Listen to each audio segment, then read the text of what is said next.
Pirates of the Caribbean is my favorite ride at Disneyland. I didn't say the most exciting or thrilling. It's my favorite because it reminds me I'm on vacation, and while I'm sitting in the barge, sailing the waters, the outside world can't get to me. In this video, I'm going to talk about the ride and why it's so special. And yes, I'll raise some very shallow criticism, because that's probably the reason why some bother to watch this. Wherever you are, whoever you may be, welcome. Now, I didn't take very many videos here, so check in the description for proper credits. The Pirates ride is located in New Orleans Square, right in front of the Rivers of America. I'm really into theming and facades, something Disney does really well. Described as a grand southern manor, with a built-in stone wall fortress where you board your barge. The standby lines have always moved quickly for me.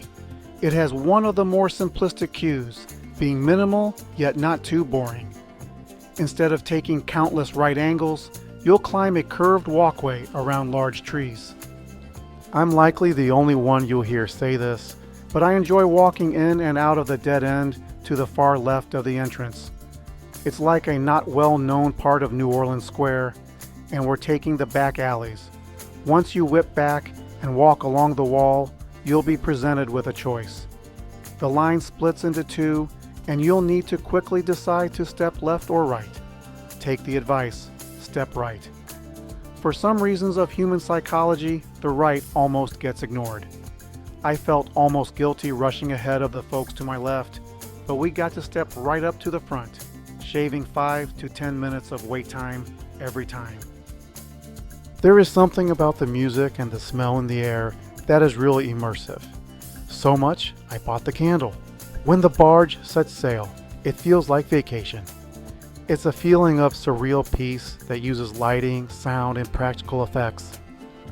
The best description I can use is organic and not sterile, which is appropriate as you're sailing through a swamp.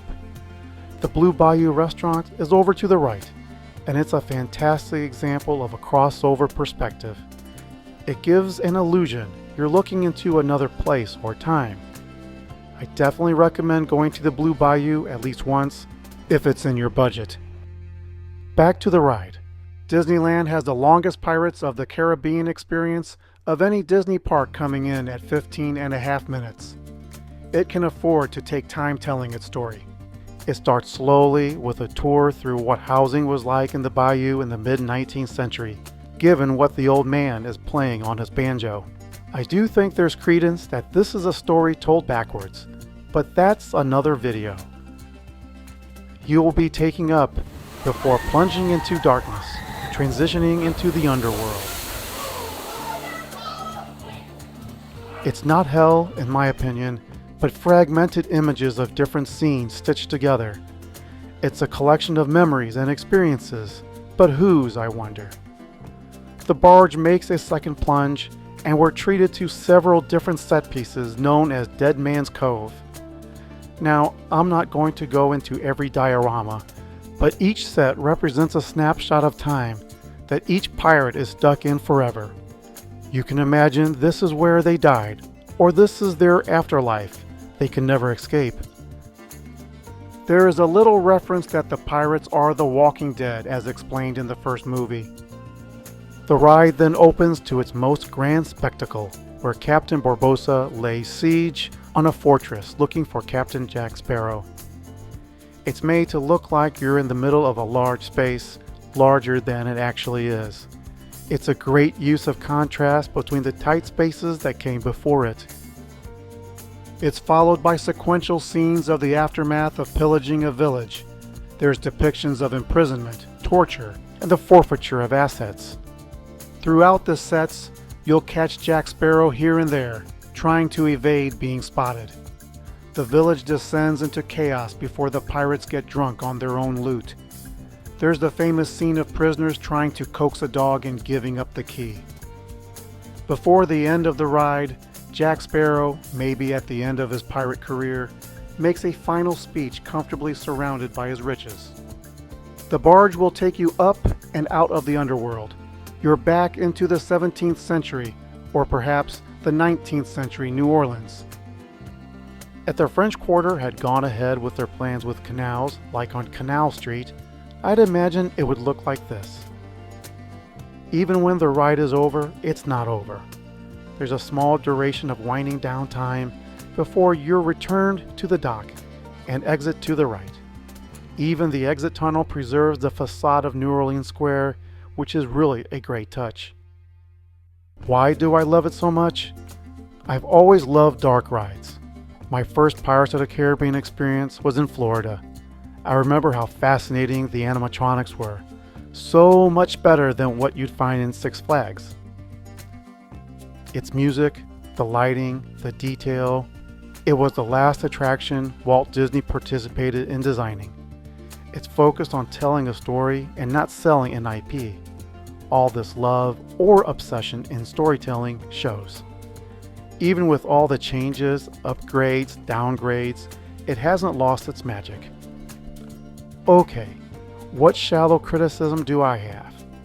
I don't think it needed the references to Johnny Depp and the movie franchise, because in a short time, if not already, people will naturally assume the ride is based on the movies and not the other way around. However, it's done so subtly they're just Easter eggs, except the end there. But I see why they did it.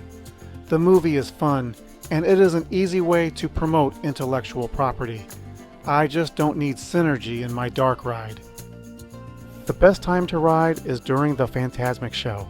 While the entire area is hypnotized, you can go on, no waiting. Me and the family went on 3 straight times, had the front row all 3 times, and rode alone twice. There is something different about the experience when it's just you and your family, with no one within sight ahead of you. No visit to Disneyland is complete without the Pirates ride. This is classic Disney, designed and delivered during a classic age. Even though it slips in modern references here and there and can't help themselves with movie tie-ins, they will, more often than not, revert to the classic timeless style we look forward to seeing.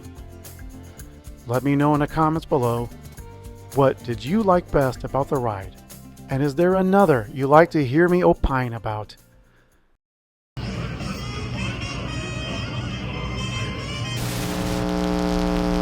Alright, let me know if you want me to talk about the redhead. It's probably the most controversial change in the ride's history. Does it tell a better story, or was it an example of making a change for the sake of it? Share your comments below. A like and subscribe would be nice too. This is Mr. Giasenji saying, thanks for watching.